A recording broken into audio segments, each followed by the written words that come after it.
Karibu tena kwenye channel yetu Tuongee TV, na tutazungumzia maswali ambayo ni possible ukiingia kwenye usaili wa jeshi la polisi, maswali ambayo yanaulizwa mara kwa mara kwa kujirudia.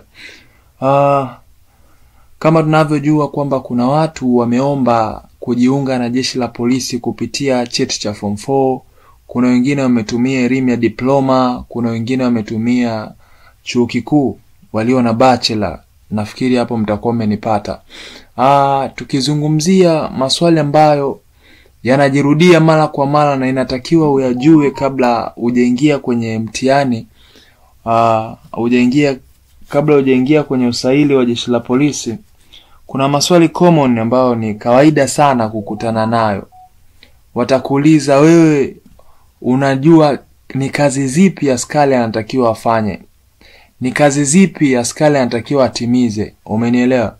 Kwa maana hiyo, weka kichwa chako vizuri na ufikirie ni kazi gani ambazo askari anatakiwa azitimize. Umenielewa? Majukumu ya askari ni yapi? Umeelewa? Kuna swali la pili ni la kikejeli, lakini ni la muhimu sana na inahitaji technique sana kulijibu. Unaulizwa kwamba kwa nini umeamua kujiunga na jeshi la polisi?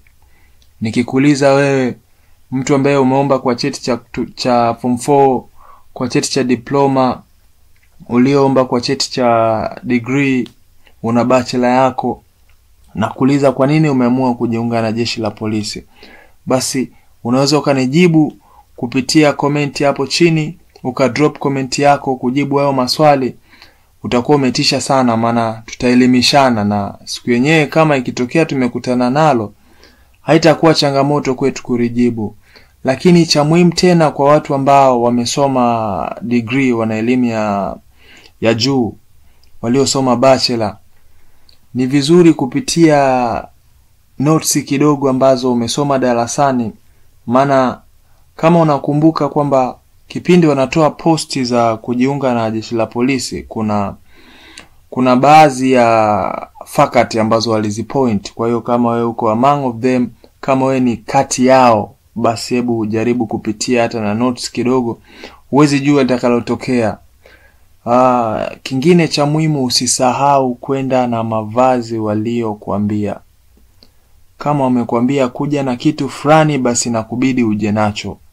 Hawacheki na wako serious na kazi yao. Kama umesikia sauti hii, share video kwa ndugu yako ambaye ameitwa kwenye usaili, ili naye apate faida angalau kidogo. Tukiwa tunabadilishana mawazo mawili matatu, basi unaingia kwenye mtihani ukiwa na confidence. Unaingia kwenye mtihani ukiwa unajiamini, lakini usahau kumtanguliza Mungu, au sio? Usahau kusubscribe, kucomment na kushare. Tuko pamoja ndugu zangu. Tuongee TV ndio habari ya mjini sasa hivi. Asante.